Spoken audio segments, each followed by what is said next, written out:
Hey guys, what is up? Super K-Man Rocks here, and I am here for my LEC Season Finals Round 1 overview and analysis video, at least the upper bracket version of this. We are finally here after a pretty gigantic break for the LEC, and after just about every other region has wrapped up, with the exception, of course, of the LCK, who is always just about last to finish. The LEC is finally getting back into gear to determine the 4 teams that are going to be representing them internationally in 2023. That's an absolutely interesting concept.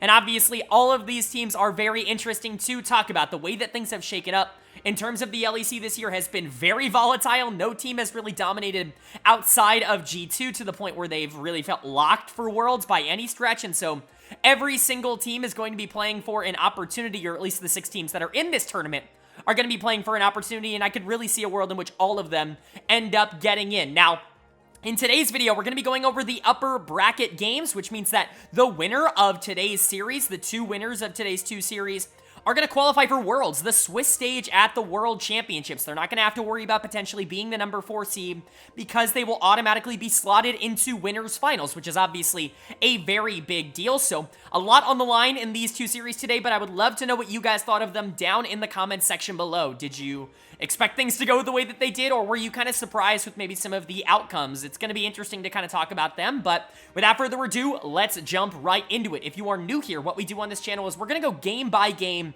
in each of the 2 series here, talking about the advantages and the disadvantages that each team was able to generate. I'll give a player of the game, I'll give a dud of the game for each individual game, and at the end of each series, I'll be giving a player of the series to kind of tie everything up in a nice little bow. Of course, at the end of the episode, we're going to go ahead and preview our lower bracket round number 1 analysis, because that's just as important to determine the other 2 teams that are going to qualify internationally, but we're mostly going to be focusing on the 2 series that we saw last weekend here today. So let's jump right into it. It's a very intriguing, subsection of matchups, and I think we get to kick it off with arguably the more interesting of the 2. These are the 2 teams that I think a lot of people really wanted to see go head-to-head. One is streaking exactly in the right direction at the current moment. The other has looked as disastrous as possible after a fantastic early start. It's going to be the number 2 seeded Mad Lions taking on the number 3 seeded Excel Esports. Really, really intriguing matchup between these 2 teams. Of course, they did face off in the group stage of the summer split, with Excel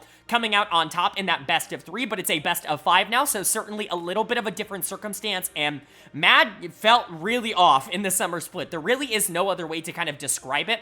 Whatever they were doing throughout most of the year, it felt like it completely fell off, like in summer. They started 4-0, they ended the season 4-5, and they didn't win a single game in the group stage. It was just a disaster for a team that I think a lot of people considered a lock for the World Championships coming out of the spring split. So wild to see, just how far they have fallen. Obviously, we know that they still have it in them.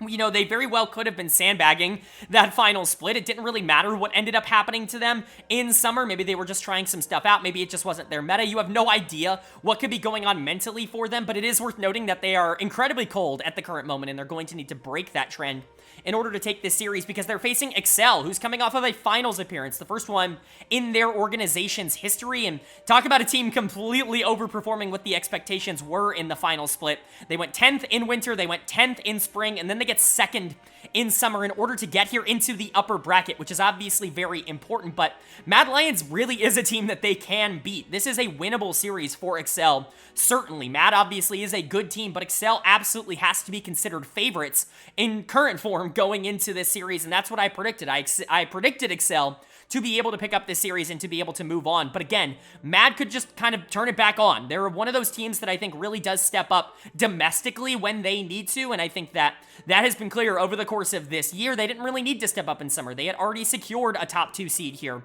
in the regional qualifier, and they probably weren't going to get number 1, again, unless they won the title, which they didn't. But Mad had a lot of incentive to, just kind of take it at their own pace, and so hopefully we're going to see a better version of them, but if not, Excel will be moving on. But it's time to jump right into the analysis. Of course, going game by game means that we have to start with game number 1, and the winner of game number 1 was Mad Lions. They are going to take the first game of this series. They're going to go up 1-0, and this is a massive first win for them. Not only proving that they can still beat Excel, which is obviously a super big confidence builder for this team, but proving that they are who we all kind of thought they were coming out of Spring Split, right? the Spring Split champions. They're still a really, really good team, and I think they did show that off here. Excel dropping game number 1. Certainly not the end of the world, going for some comps and some decisions that I'm not entirely in on. A couple of things that they have played throughout the year, but one pick in particular that I just don't particularly like all that much, and certainly they didn't play towards their win conditions nearly well enough, but Mad Lions did. They knew exactly what they needed to do this game, and they executed on a lot of aggressive, decisions that I think lesser teams probably wouldn't have done nearly as consistently. So let's go ahead and talk about it. Player of the game was actually kind of difficult for me in game number 1 because I truly do believe there were multiple plays from multiple players that really kind of separated Mad in this game. And, over the course of this entire game, I do think it was relatively difficult, but I'm going to give player of the game to Hylissang in the support position on Rel. Thought this was a really good Rel game. Really, when you're looking at Mad Lions, you're only seeing one form of even remotely consistent engage, and that's going to be Rel. And when you've got a Kalista, when you've got specifically a Corki on the other side, even a Viego, you need ways to be able to lock them down in team fights to make these a lot easier. Now, obviously, we didn't get to the team fight stage of this game relatively even. Excel never really got to the part of the game where they wanted to utilize some of these threats, but Hylissang was really good in the early and the mid game, specifically in the mid game. This was a giant bot gap, in my opinion, and Hylissang was a big part of that. Of course, Karzi was also really good on his signature Ezreal. This is the pick everybody associates with him, and for good reason. He's really good on Ezreal, but this champion has continuously seen a rise in popularity over the course of the playoffs, specifically in North America. We've been seeing a lot of other teams go towards it, Cloud9, Golden Guardians, even Team Liquid. A lot of teams have started to move a lot closer to Ezreal, and that seems like something that's going to translate here to Europe. I think Ezreal's fine as a bot lane pick. There are a lot of bot laners that I really don't like in the meta right now that I think are getting overpicked. Ezreal's not necessarily one of them. There are going to be circumstances where he looks disastrous. There are going to be circumstances where he looks really good.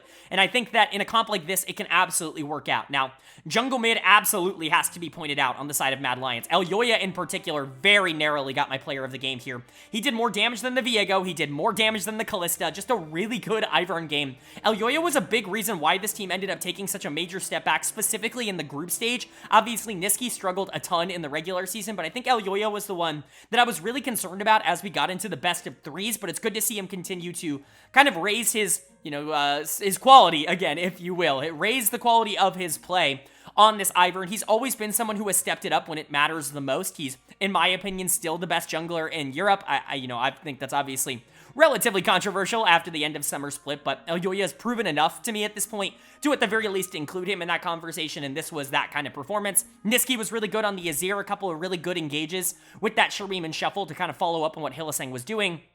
Chasey was good on the Poppy. Everything just worked for Mad. Hilly and Elyoya were definitely kind of the facilitators. Niski and Karzi following it up very, very well. Mad just looked very good in game number 1.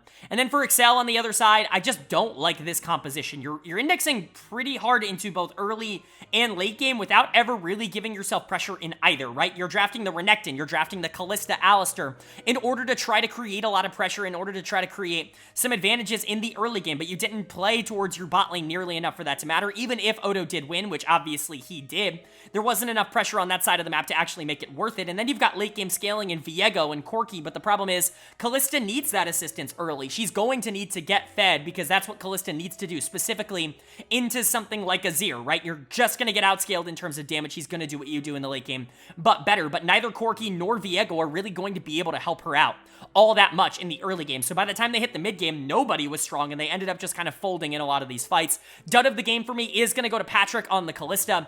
Kalista can work. I think that there is a circumstance in which Kalista can be strong, but again, you have to win lane. And first of all, against Ezreal, that's incredibly difficult. You're really never going to be able to punish him hard enough for it to really make use of the Kalista. But by the time we hit the mid game, Kalista was weaker because Rel, and Hylissang in particular, was the best player in the game at that moment. Limit was really struggling on the Alistar, and Patrick never really recovered. You had a Corki that was dealing negative damage. Peach never really got going. Really, the only bit of gold that you had on your team was Renekton on the top side, and that's certainly just not going to be enough to be able to win a game like this. I'm really frustrated with the draft ideology, but even more frustrated with how they ended up playing it out. I think if you are going to pick something like Kalista, you can't go Viego Corki. Like, that is just something you can't pick. And if you're going to go Viego Corki, you just can't go Kalista, right? There has to be other options on the board. I think, like I said, Odo played well. Nobody else on the team really performed all that well. Patrick did negative damage. Abadaga did negative damage until the late game. Peach was completely useless this game. A lot of negatives over to Excel. And honestly, I'm a little bit concerned. Obviously, they did really well in summer, but that was one patch. We've seen this before. BDS, obviously, in spring. SK in winter. There have been teams in in the past that have done really well in one split and haven't necessarily been able to carry it or carry that momentum into others. It's going to be interesting to see if Excel falls into that category, but they're now down 0-1. They need to be able to win this game too, to at the very least not drop 0-2, which would be a major negative for them. And then for Mab, if you can go up 2-0 against Excel and kind of put them on the back foot, we've seen what happens when this team loses their mental. They really start to struggle. So this is a big game for both teams, but who's going to be able to take it? Well, the winner of game number 2 was Mad Lions. They are going to take game number 2. They're going to go up in this series 2-0 and really take a dominant spot in terms of the outcome of this series. Remember, winning this does qualify you for the World Championship. So a big series on the line for a team that, really struggled in the summer split, but they're really coming through when it matters the most. Specifically, I think this bot lane has really stepped up. This was not their game to win for most of it. When you look at the comps, you can kind of understand why Mad Lions struggled quite a bit. I came out of draft really not feeling good about Mad Lions' chances in this game. I don't particularly love Sivir in the current meta. I think it takes her much too long to get online. Until you hit 3 items, you're probably not really all that much of a champion, especially compared to a lot of the other really strong AD carries in the meta right now. But if you do hit those 3 items, then yes, Sivir can really do a lot, and we'll talk about that as we go further, but you're going into a comp that I think just has a lot of options. Azir plus Aphelios, pretty well-known way to just kind of be good throughout most of the game. You're going to have some mid-game pressure, but most of the time, you're going to be super consistent towards the back half of the game, so long as you're not making some major errors. We will get to that.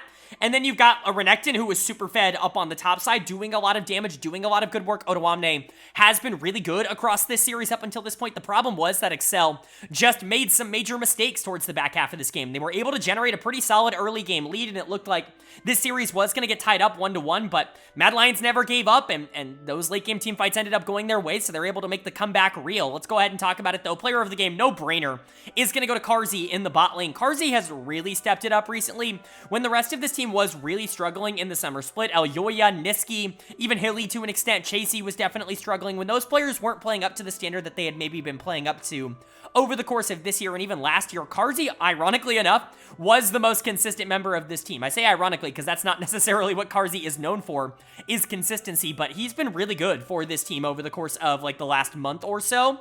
And so it's really good to see him continue that here. If they didn't have Carzzy playing as well as he did this game, I don't think they win. I know the rest of this team did play well. There were definitely good moments from Elyoya again on the Ivern, but Carzzy was really the one to really separate things. Excel put a lot of resources into trying to kill him in the late game and really trying to take him down. The problem was that he just outplayed them, quite frankly. He was so good in terms of his positioning and in terms of making sure that he had the damage to be able to get stuff off that, he basically single-handedly won Mad the game. I think the rest of the team did play well. Like I said, Elyoya, I think, had another really good game on the Ivern. That champion continues to look incredibly strong. I'm really surprised to see certain teams just not prioritize him at all because I think at the moment, he's still probably the best jungler in the game. Maybe not the most consistent, but certainly, in my opinion, has the most upside if you trust the rest of your team. And then Chasey with some really clutch engages on the Gnar throughout the back half of this game as well. Niski and Hilly were fine. Hilly made some mistakes on the Alistar this game. I'm certainly not going to try and deny that, but for the most part, Carzzy and Elyoya were more than enough to be able to carry the fights, and a couple of really big plays from Chasey, I think, really did determine it as well. But for Excel on the other side, not good, man. This is not good. You're down 0-2. You're in a really bad spot. You're 1 game away from dropping into that lower bracket. It's not the end of the world. Again, you're not eliminated from Worlds or anything by losing this series, but this was a series you were predicted to win, and you're now down 0-2, which is not what you want to see, and it's honestly kind of your fault. Like, you really should have won this game number 2. There really isn't a ton of excuses. Patrick and Odo did a really good job in the early and in the mid game, being able to generate quite a bit of gold to try to get this game snowballing out of control, but there were just too many problems in the back half that were self-inflicted. Peach and Abadaga, I think, had really poor games from the jungle mid position. Dud of the game is going to go to Abadaga in the mid lane. This Azir just did not feel relevant, basically at any point in the game. The damage was okay, I guess, especially towards the back half. He did get to a point where he was dealing damage, but a lot of the engages, the Shreem and Shuffles, were actually super negative for the rest of the team, and we've seen that actually really consistently. I've talked about this a ton, especially in the LCK playoffs, where it feels like Azir is at times a bait pick, because it does feel like Azir players feel the need to create offense for themselves and for the team because the shuffle is such a powerful tool and don't necessarily ask themselves if it's the right time to do so. And I think Abadaga definitely fell into that. Peach got completely out-jungled in this game. This has not been a particularly good series for Peach up until this point. And while Patrick's score looks good, he made a major error in the final team fight of the game, getting caught out by the Gnar W that ended up, killing him. I think if he survives a little bit longer, maybe they have a chance, but even then, Limit was really bad, specifically in the mid game. He was a big reason why Mad Lions ended up getting a ton of pressure back and were able to start getting the Sivir online. Odo was good. Not really a ton of negatives to say about the Renekton, but again, only so much that a Renekton in particular can do in a circumstance like this. So for Excel, it's looking pretty bad. You're down 0-2. You have to win the next 3 in a row in order to take this series, which is certainly not going to be an easy task. Now, that is certainly not out of the realm of possibility. Excel has shown that they can 3-0 Mad Lions, as they've done throughout this year up until this point. And so it's going to be interesting to see if they're going to be able to do it from a reverse sweep perspective, or if Mad's actually going to be able to close this out in a clean sweep themselves, really showing that their summer form is not the one that you need to be counting on. Well, we're going to find out right now. Can Excel keep the series alive?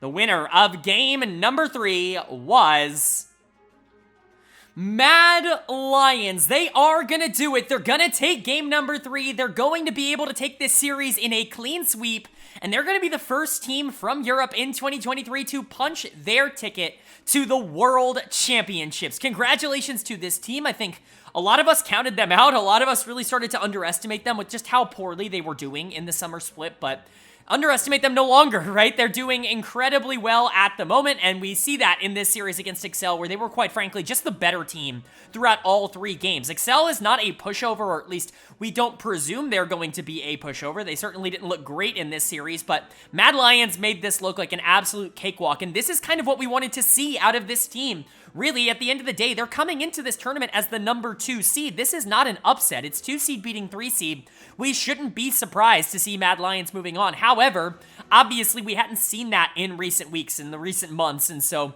for Mad to be able to come out and really just dominate a team that did just go to finals and took G2 to 5 games, at least in the winners finals, it's a really good sign for a Mad team that maybe what we saw from them most recently isn't exactly, the form that we should be counting on for the rest of the year from them. But for Excel, this is a pretty devastating loss. This was a team that had so much momentum and so much confidence coming off of the summer split, or at least you would have to guess that they would, even with how uncompetitive the finals did end up being. You would have assumed that they were in a relatively good spot mentally, but this is probably going to hurt that at least a little bit. This was not a good showing, but let's go ahead and talk about game number 3. Mad was really, really solid just across the board in this one. Game 2 was a little bit of a comeback from them, but this one was a lot more controlled, and this was a lot more like game number 1, in my opinion. They had a clear game plan. They wanted to put a lot of attention into the top lane, and I think that absolutely helped them out. We'll talk about Chasey in just a second, but player of the game for me is going to go to Hylissang, and he's also going to get player of the series for me for Mad here. I think you could very realistically give this to Carzzy in the bot lane as well.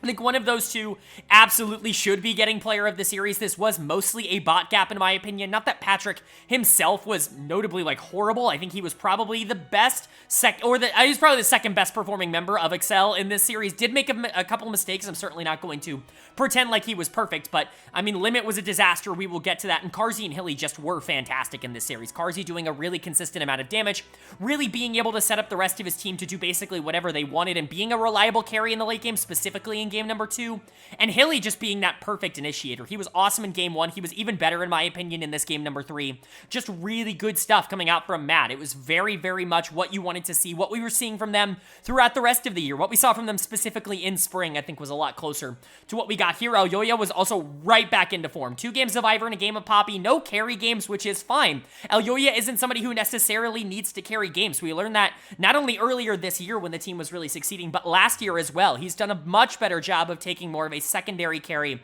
kind of facilitator role in the jungle, because that's kind of what the meta is at the current moment, and I think he still does that at an incredibly high level. It's the reason I've called him the best jungler in Europe over the past few years, is because I think he's incredibly versatile. He spent a lot of time and attention topside this game, and it very much worked out. Chasey was fantastic. We see the Camille pulled out here. I don't particularly love Camille in the current meta, although maybe I'm underestimating her a tad bit. She's probably fine, but I do think in particular matchups, specific matchups that you know you can win, she looks really, really good, and I think this was one of those matchups. Really good stuff from Chasey. Really impressed from him. Niski was, I don't want to say irrelevant this series, because he certainly was the better mid laner, but they didn't need to rely on Niski to really do a whole ton in this best of 5. it was really the rest of the team that I think stepped up and created a lot of the paths for Mad Lions to be able to take over. Hilly and Karzi in particular, but Elyoya I thought was also fantastic. But for Excel on the other side, I mean, this is disaster, right? Like, you really, really wanted to be able to come out here and really show that you are a team that can compete, like a top 2 team in the LEC, which I think a lot of people thought they were going into this tournament. Of course, getting second in the summer split, but it was just not meant to be. Their one good performing player over the course of this series, Otowamne, was heavy targeted in this game by the enemy team, like I talked about, and he wasn't really able to hold up in terms of that pressure. Not that it's necessarily his fault. I still don't think he played bad by any means, which is why he's not getting the dud of the game. But once you take Odo out of here, there was really nobody else in the team that was actually playing well. Patrick was kind of dealing damage. Abba didn't have nearly as awful of a game, but Peach was out jungled on Lee Sin in the early game, which is just a death sentence for that champion, and Limit's gonna get my dud of the game. He was really bad this series, and that's something that is definitely worth monitoring. I feel like Limit has gotten better over the course of this year, but when you're looking at individual players, he is definitely probably the biggest question mark in terms of mechanics on this roster, and I do think that that kind of came out in this series. Now, I do still think Limit is a good player. I just don't know if he's a great player, and Hillisang absolutely showed up today, and it very much felt like a support gap in terms of the initiations, in terms of what both teams were able to create. Just in general, it felt like Limit was a little bit worse. Like I said, Odo was definitely the best performing member, but for Excel, you gotta get your head back on straight. You're not eliminated just yet. Yes, this loss is going to sting. Yes, it's going to suck that you're not able to qualify for winners finals and by proxy qualify for worlds, but it's certainly not out of the realm of possibility. Hell, you can still be the #1 seed if you go on a win streak from this point. Nothing is set in stone. This is why it was important, obviously, that you got into the upper bracket, because it does give you that extra life, which can be so important down the stretch here for a team like Excel. You just have to hope that they don't take this loss too personally, that they can figure out some of the weaknesses that maybe they had in this series, and they can rebound with a better series next time. But for Mad, congratulations. They have now qualified for Worlds. Of course, seeding is still on the line, but as far as I'm aware, seeding doesn't actually really matter at this year's tournament. Maybe they will announce something different, but everything that it says in the blog post is that you can't face an opponent from the same region in round #1. It says nothing about seeding, and so Mad qualifying for Worlds is a very big deal. This felt like a foregone conclusion after spring, but with the major question marks that we had over the last few weeks, it's really, really good to see this team back into form.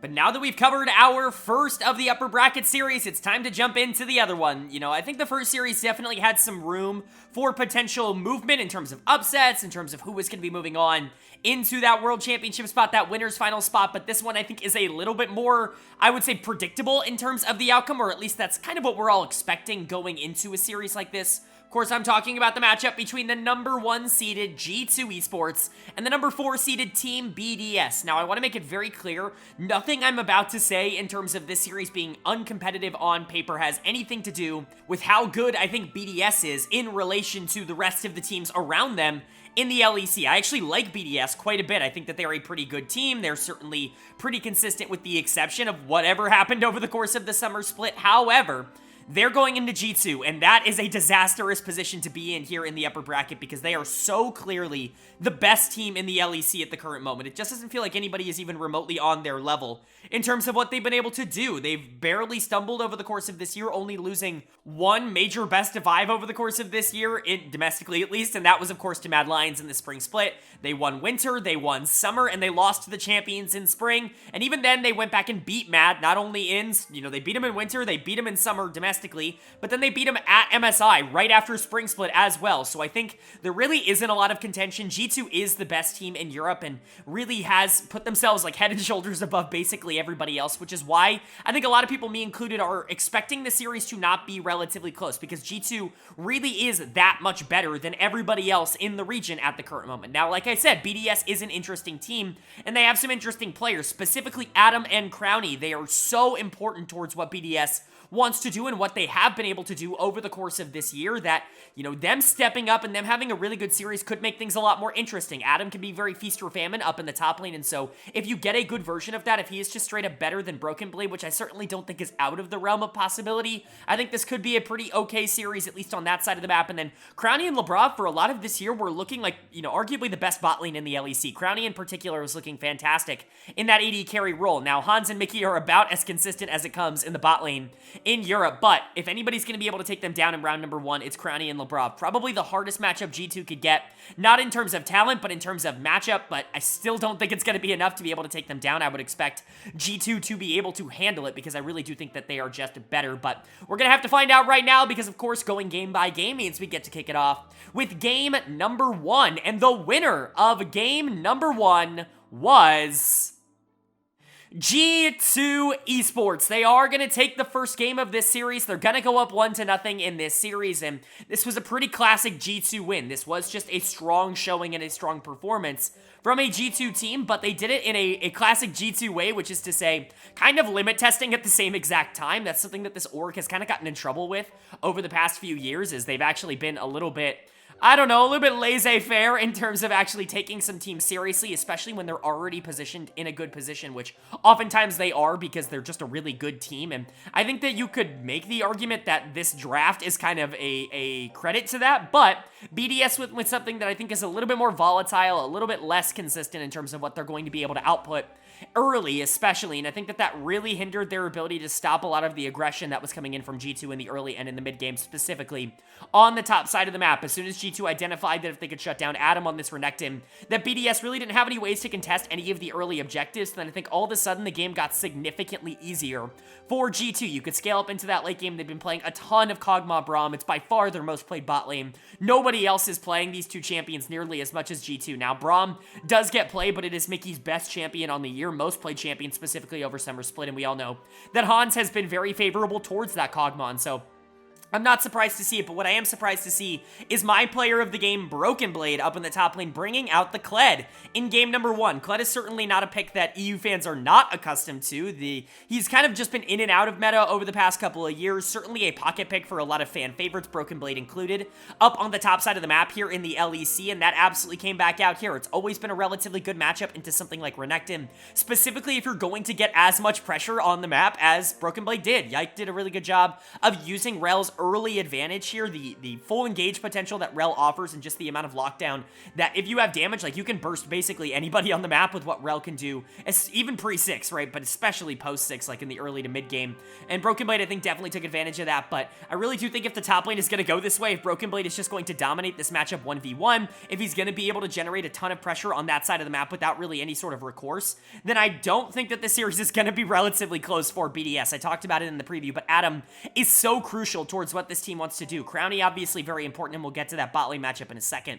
But Broken Blade being way better and getting way more resources in game number 1 is certainly an indicator to me that G2 definitely has a good read on what they need to do in order to take this series down. I like the aggressive call, knowing that they're the better team, going for something that they can execute on, and I think they did that well in game 1. Like I said, the Cog Braum was still very good. Braum in particular, Mickey, continues to probably be the best player in the LEC. He was my MVP pick for 2023. They did the MVP for like the whole year. Mickey X was my pick for most valuable player in 2023, and I think that that is pretty easy to see why. Over the course of this year, he's just been phenomenal. Hans has obviously been right up there with him. He was top 3 in MVP voting for me. This bot lane has just been such a power factor for G2 over the course of this year.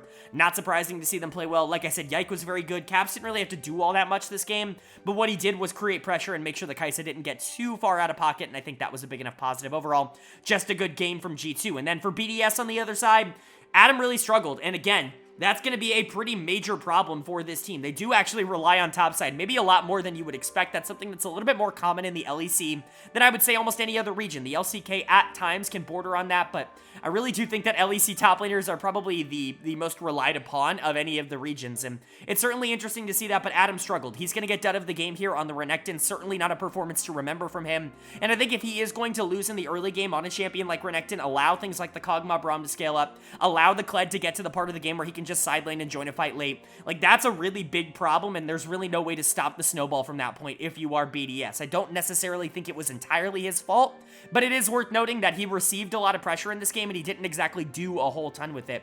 But outside of that, Crowny and Labrov continue to struggle. They really took a nosedive towards the back half of summer. They were the part of the team that I was actually the most concerned about heading into this tournament. We talked about Adam and Crowny really being the major factors that needed to step up to keep BDS relevant in a series like this. Well, I absolutely agree. The problem with that is Crowny and Labrov have really been cold as of recent. The reason BDS has kind of fallen off, or at least has fallen off more than people expected, not being able to get out of groups in Summer Split, was the lack of production from this bot lane, in my opinion. Now, Sheo and Nuke have certainly had their problems, and I've been very vocal about that, but Crowny and Labrov, I think, are the ones that need to step up, and Game 1 was certainly not a good indicator that that's going to happen. Kai'Sa Zeri as a duo is kind of too slow for me, especially going into a team like G2 that is going to be able to punish that early weakness. I like the idea of it on paper, and Kai'Sa mid can definitely work, but I'm not exactly sure if I would go for something like Zeri, specifically when you're going into Kog'Maw Braum on the other side. Not only do they have the early pressure with Rel ganks, with LeBlanc moving around, and with Kled on the top side, but they have the late game insurance policy with arguably the best bot lane in the LEC. So a lot of things going wrong for BDS, but it's still very possible for them to turn it around. I'm not dooming them just after one game, but a lot of my fears did kind of come to fruition in this first one. Are they going to be able to kind of turn that around, show that they were a little bit more fluky, or is G2 going to take a commanding 2-0 series lead just like we saw in the first series of the week? Well, we're going to find out right now, because the winner of game number 2 was BDS. They are going to be able to take game number 2. They're going to even up this series at 1 apiece, and man, I'm happy to be able to say that. I was a little bit worried that, especially after the first series ended up being a sweep and ended up being pretty non-competitive, I was really worried that we were going to get 2 kind of dud series in the first round here, but no, BDS is going to be fighting back. They are going to be putting up a little bit of a fight in this series, because this was, for all intents and purposes, a really solid win. They kind of went back a little bit more to comfort in this one. I think they had a lot more agency in terms of what they drafted, in terms of what they were kind of allowing themselves to do in a game like this, and G2 continuing to limit test, pulling out the Evelynn in the jungle, which is always a really fun pick, I think, at the pro level. Solo queue, not so much. I'm very vocal about that, but, I think Evelynn at the pro level can be interesting to play against. We've seen that for many, many years, but Yike was effective. We'll kind of get to him as we go further along in this game, but we're going to kick this conversation off talking, of course, about BDS and just about how well they did, but I would be remiss not to talk about my player of the game first and foremost, and that's going to go to Sheo in the jungle. I thought this was a really good performance from him on the Ivor, and he was probably the most active player in the entire game, and I think that's a major positive playing into Evelynn. I think that the major problem that people run into when they deal with Evelynn is they kind of wait too long. They kind of wait until Evelynn ends up getting to the part of the game where she can be strong. I think, obviously, if you can take her down early, you can do a lot. Or if you can enable some of your laners to have a lot of strength to be able to kind of deal with her a little bit easier by the time she does hit her power spikes, that's going to help quite a bit as well. And I think Sheo did a really good job of that. Really good pathing in the early game from Ivor, and this champion in general is just ridiculously strong. And I think a game like this really proves that. Not only was he super useful at being able to make sure that the tempo of the game was going in the direction of BDS, but I think he also did a really fantastic job of making sure that the enemy team didn't really have a lot of options to play into. He got Nuke and Adam ahead really early on into the game, which is very important. Getting that Tristana moving around the map, I think, was something that they were drastically missing, severely missing in game number 1. They needed some sort of agency from one of their players, and Nuke, I think, had a lot more of that on the Trist. Even going into something like Jace, we've seen this matchup so many times, Trist does have the opportunity to, at the very least, try to play for some of these mid-game team fights, and if she wins it, if she can get fed, then all of a sudden the game becomes significantly easier for your team. And Adam, obviously, a much better game. This time, Broken Blade's going to be the one picking up the Renekton, and just like in game 1, Renekton not necessarily working out. This time counterpicked by the Darius. That's Adam's kind of signature Renekton counter, and this very much worked. Like, this was a major positive pick. We've seen Adam both do well and not so well on this pick over the course of this year, but this was definitely a good performance. Crowny and Labrov were certainly more consistent. Crowny did so much damage towards the back half of this game on the Zeri, and Braum, I think, in general, especially in Europe right now, just feels like a completely overpowered pick. And so, really good stuff from BDS. I think their draft was a lot more coherent, and I think everybody really played up to standard. And then for G2 on the other side, again, you had some good moments. It felt like Evelynn was getting some kills, and there were going to be moments in this game where it felt like, okay, maybe, if you pick off the right target at the beginning of a fight, maybe a 4.5 v4 can be a positive for G2. Even with Jace behind, even with Kai'Sa behind, these are champions that are going to be able to deal damage. You have a lot of ways to poke out the enemy team if you are able to generate, some level of map control at any point, but the problem was that they just were never first to any objectives, and that was always going to be a major problem. Dud of the game for me is going to go to Hansama in the bot lane. Not a very good Kai'Sa game. I praise Hansama quite a bit, but this was not a particularly good game from a champion that I think he does really well on. This is a champion that I really like Hans on, and I just don't think it necessarily worked out here. Crowny did a really good job towards the back half of this game of closing out team fights, making sure he was dealing a lot of damage, and really sealing up the game for BDS, and it felt like the Kai'Sa wasn't nearly as effective on the other side of the map. I think the Evelynn was doing things. I think even at times, Caps on the Jace was dealing damage, obviously. A lot of damage coming out from that pick in general, but not enough to be able to close it out. That's fine, but I think in general, you're looking at Hans as the player that really needed to step up in these team fights and actually be able to seal it, and just wasn't able to happen. I think Mickey looked a little bit worse, having to be like the proactive only initiator on the team. I don't think he's bad at that role. I just don't know if that's necessarily the direction I want to see this G2 team moving towards as we move throughout the rest of the series. Broken Blade kind of flipped that game one positive. The Kled game, into the Renekton, ended up being the Renekton into somebody's really strong Darius. Adam's really strong Darius, which is never really how you want this matchup to go. And then,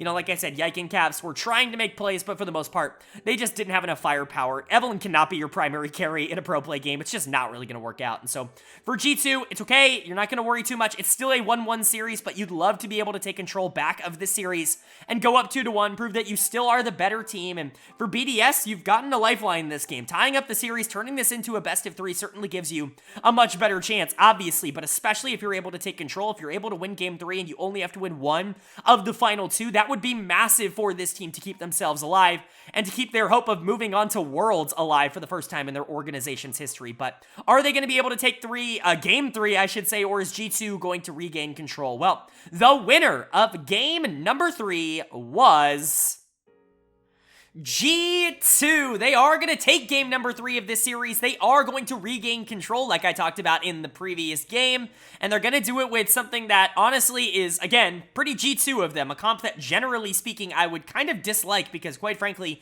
it's pretty low damage if you're not the better team by a pretty large margin, but the problem is that G2 is just the better team, and so when you look at Nico, when you look at Ezreal as your 2 primary carries, you usually see setup, you usually see secondary carry, in Ezreal's case, something that can be relatively safe in the early game, something that doesn't need a lot of pressure. But in the hands of Caps, in the hands of Hans, and Broken Blade on Kled, we'll talk about it, you've got unbelievable carries on this team. Players that can actually carry the game single-handedly and really dominate, and that's exactly what we got. What a freaking performance from a couple of these members. Player of the game was a no-brainer. I don't think anybody who watched this one is going to contest this. This is going to go to Caps in the mid lane. An utterly fantastic game coming out from him on the Nico, a champion that, honestly, I've been very vocal about not liking nearly as much as I think a lot of the other pro players and teams at the current moment. I think Nico is a little bit overrated. We've seen her really struggle, especially in the recent weeks when teams have, I think, gotten a little bit better at being able to deal with her. Yes, she still can reliably get these 3, 4, even at times 5-man ultimates, but you need a lot of follow-up to actually be able to make use of that. It's great to be able to get those off, but quite frankly, Nico typically doesn't do enough individually to be able to justify that pick outside of the ultimate, and so oftentimes you're seeing Nico set up a lot of these plays and then, the enemy team just kind of baits and kites things out until they're able to just win the fight because they have more damage. But when your Nico's doing this much in the early game, staying so active, moving around the map, getting so fed, then all of a sudden the entire complexity of the game changes, because when a 10-kill Nico jumps on your backline and ults and hits 4 people, those people aren't just getting stunned and taking a little bit of damage, they're getting completely chunked.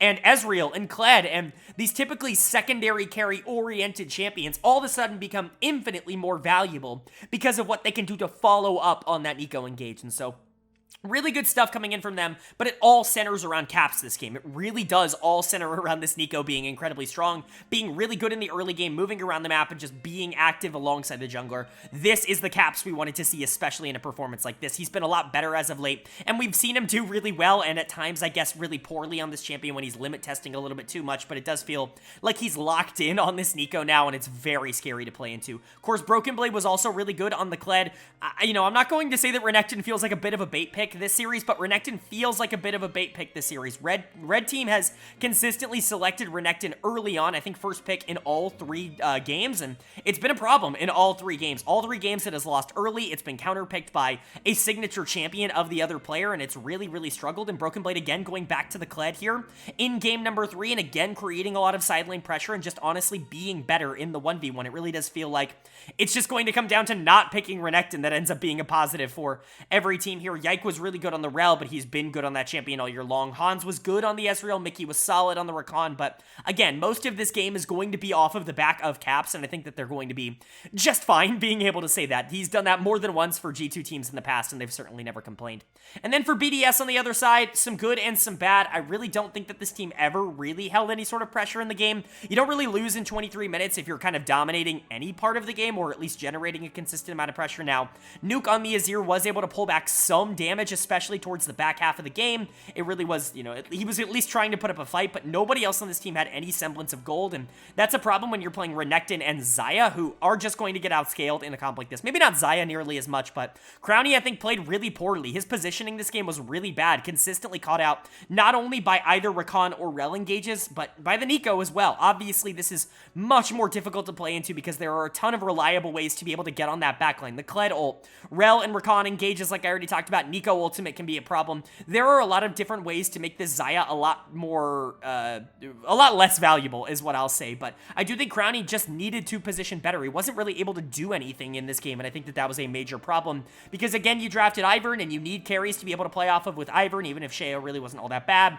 Adam lost in the top lane because Renekton has just not been very good, but it is worth noting that Renekton should not be getting completely bodied in this 1v1, in my opinion, and then Labrav's just kind of been whatever throughout this series. The BDS bot lane in general has kind of been whatever, with the exception, I would say, of game number 2, in which they were actually pretty good. But for BDS, like, I'm not going to say I'm concerned, but you're now one game away from moving down to lower bracket. Obviously, you weren't the favorites in this series by any means, but bringing it to game 5 would honestly look pretty good, and you were not out of this. Like, you do look a little bit outclassed, but few tweaks in the draft, maybe getting back on blue side could be a major positive for this team, but are they going to be able to keep the series alive? Or is G2 going to be able to close this out relatively cleanly, 3-1, dropping that game 2, but not really looking back outside of that? Are we going to get a 5-game series, or is G2 going to clean it up and head to Worlds now? Well, we'll find out, because the winner of game number 4 was G2. They are going to take game number 4. They're going to close out this series with a 3-1 win, only allowing that one win in game number 2.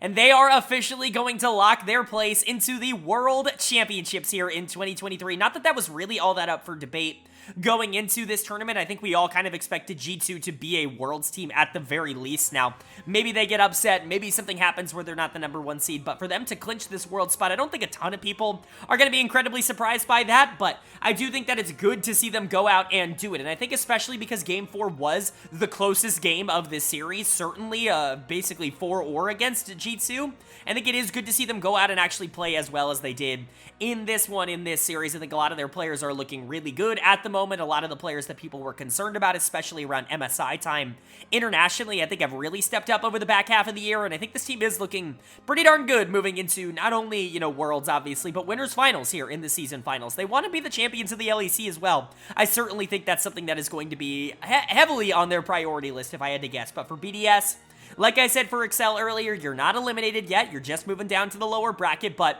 it is do or die now. You have used up your extra life, if you will. It's a tough draw that you had to go against a team like G2 in the first round, but you certainly can't give up now. But before we get into like big existential talk, let's go ahead and talk about this game number 4 and what happened to get us here. Of course, G2 wins, but I really do think this was more of a team effort. A lot of really good team fighting towards the back half of the game, a lot of really consistent play coming out from the players that really needed to have it the most. A bit of trolling coming in from Caps on the Nico. That's kind of just what we expect from him on this champion. He's done it multiple times. We've seen him like completely dominate like he did in game number 3, but we've also seen him just completely limit test and completely troll on this champion as well, like he did in some of these fights. Worth noting that he did step up when it mattered the most in this game, but I would like to see a little bit more consistency from him on a champion that does have at least a little bit of volatility like this champ does, but everybody else on this team played phenomenally. It was actually very difficult to give out a player of the game here for game 4.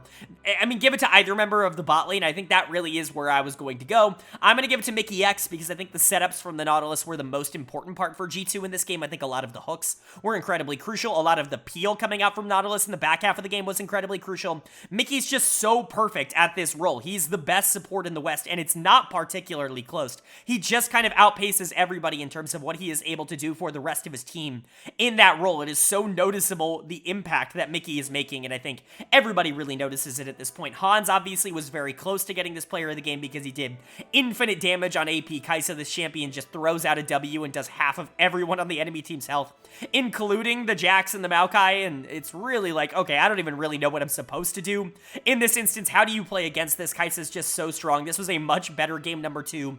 Kai'Sa Nautilus bot lane comp, or I should say a much better Kai'Sa Nautilus comp than game number 2 had. That's probably the way I should have worded it, but neither of them are going to get my player of the series. That is going to go to Broken Blade in the top lane, who really was just super consistent throughout the entire series. Obviously, I think a lot of people are going to point to the 2 games of Kled, but this Poppy game, if he doesn't play nearly as well as he does specifically in the mid game, I do not think they win. Consistently catching out important targets, absolutely taking Adam completely out of the game on this Jax, because Adam was useless, and we will get to that, but in general, I think Broken Blade has really reasserted himself. I know a lot of people started to not believe in him after MSI, after some previous performances, but this is just what he has consistently done on this organization, is overperform expectations, mine included. I was low on Broken Blade. I've always been quote-unquote low on Broken Blade until he joined G2, and it really felt like the team started to get the best out of him, and this is the best of Broken Blade. I'm very confident. I've been very confident in him all year long, and I expect him to be a positive for this team, especially moving forward here in the regional finals and the season finale, but also moving into Worlds and international play as well. Yike was good. Caps had some up and down moments, but I think for the most part he was good. In general, G2 just looked really solid. And then for BDS, again, like I said, you don't want to let your confidence get too destroyed, but this was not a good game number 4. I mean, you tried. I think a couple of players played fantastic. I think Nuke, in particular, was easily the best performing member of BDS this series, which I think is a positive. He was the player I was most concerned about moving into the rest of this year. He's the player who I've talked about, in my opinion, having the least amount of upside of everybody on this team. I like Adam, Sheo, Crowny, Lebrab as players that can be like a top 3, top 4 in their position in the region. I never necessarily felt that way about Nuke, even when other people were talking about him in that regard, but I do think this series was really good from him. He was proactive, specifically in the mid to late game, and I think he really did open up a lot of avenues for the rest of the team. Unfortunately, they didn't really answer him. Crowny was looking really good at the beginning of this game, starting like 4-0 on Zeri, but everything ends up falling apart, and he isn't able to close out even remotely cleanly. I thought Lebrov was fine on the recon, but he was basically irrelevant the entire series, and Mickey was certainly more impactful on the other side, and top lane was a disaster for BDS basically all series. Adam's gonna get another dud of the game here. Adam got completely outplayed in this series, and that's really not a good look. He was, in my opinion, the best player on BDS and the best top laner in the LEC throughout 2023 up until this series. I see a lot of people claiming, oh, they're never gonna be able to win with Adam and Crowny. Obviously, don't listen to them. These are, reactionary, as I like to call them, takes that people, especially LEC and LPL fans, just constantly post. It's like 1, 2, 3 bad games, all of a sudden the player has to be benched, you're never going to be able to win a title with them, yada, yada, yada, right? That's not how anything works. That's been proven over and over again. That's not how anything works, but fans are going to continue to keep that narrative. I'm not going to jump on that narrative for Adam because I truly don't believe it. I still really trust Adam. He just had a really bad series. Now, if this continues as a trend, if he really underperforms and ends up keeping BDS out of the World Championships basically by himself, that is certainly going to be something to monitor, but I'm not going to throw away Adam being easily the best player on BDS, and in my opinion, easily the most consistent top laner in all of Europe over the course of this year because he had 3 bad games against G2 of all teams. And so, yes, Adam was a disaster. He did negative damage this game. He was a major detriment and a major anchor towards BDS's chances of being able to win this game, but again, I don't want to overreact. Now, what does BDS need to do in order to be in a better spot moving into the future?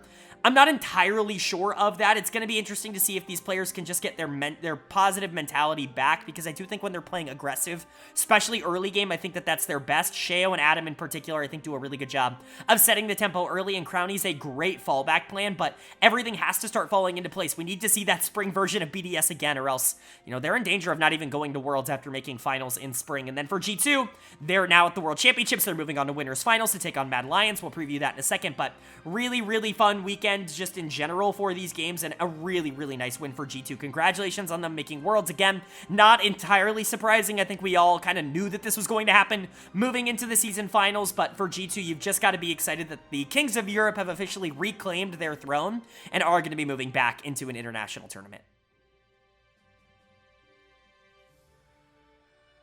Alright, but that is going to do it for my LEC Season Finals Round 1 overview and analysis video. I do hope you guys enjoyed. Of course, up on the screen now, it is going to be the updated Season Finals bracket. G2 and Mad Lions moving on to Winners Finals in the upper bracket, having guaranteed their spot in top 3. They have officially qualified for the World Championships as, at the very least, one of the top 3 seeds from the LEC. Now, there are 4 teams that are going to be vying for the final 1.5 spots left at Worlds. Of course, the number 4 seed from the LEC taking on the number 4 seed from North America in that Worlds qualifying series to see who gets a spot in the play-ins, but still a spot up for grabs to auto-qualify into Worlds, and it's going to be interesting. We've got our 2 lower bracket matchups that I'm excited to preview now. We're going to start off with Excel taking on Fnatic, the Brexit battle. You don't really want to see these 2 teams facing off against each other because I think there's an argument to be made that they're probably the 2 teams that you want to see internationally the most out of the 4 teams left in the bottom bracket, but only one of them can move on. One of them will be eliminated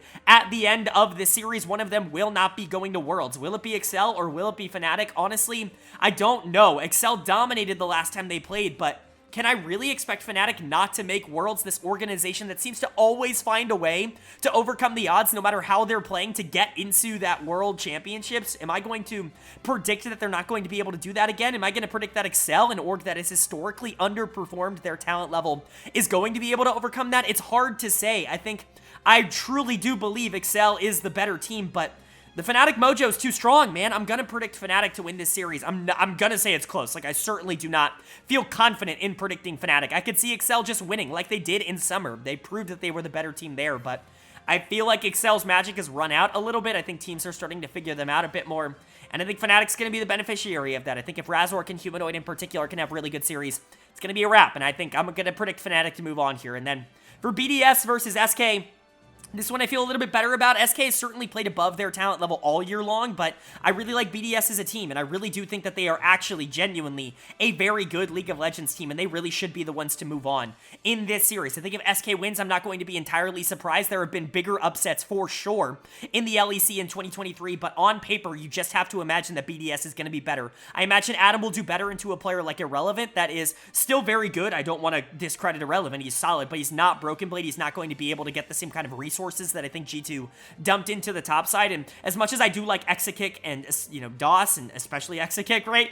I just think BDS's bot lane should be more consistent. Now, if those players in particular, if Exakick can really step up and be the best player in the series, if Certus can really have a fantastic series on the side of SK, like, there's absolutely an avenue for them to be able to win this series, but I would expect BDS to be the favorites coming into that. So Fnatic and BDS, the other 2 teams that I'm expecting to move on, I think it is very up for debate. I think any of these 4 teams really could go because this is the LEC and upsets are super common over the course of this year, but those are going to be my predictions. I would love to know what yours are down in the comment section below, and of course, if you enjoyed the video, leave a like. It really does mean a lot to me. It lets me know you guys are enjoying the content, and it helps get this video out to a lot more people. Of course, if you are new here, hit the subscribe button. Worlds is right around the corner. We've been covering all 4 of the major regions all year long on this channel, so I would like to believe we have a pretty good idea of how these teams play and where I think they rank. We're going to be doing a lot of pre-Worlds coverage on this channel, kind of going over how everything is potentially going to fit in. And if you're interested in that kind of content, and of course, if you want to see the rest of the LEC season finals, hit subscribe and hit that bell so you can be notified to see when a lot of those videos end up going live. But of course, with all that being said, I hope you all are having a great day. I hope you continue to have a great day, and I will see you all later.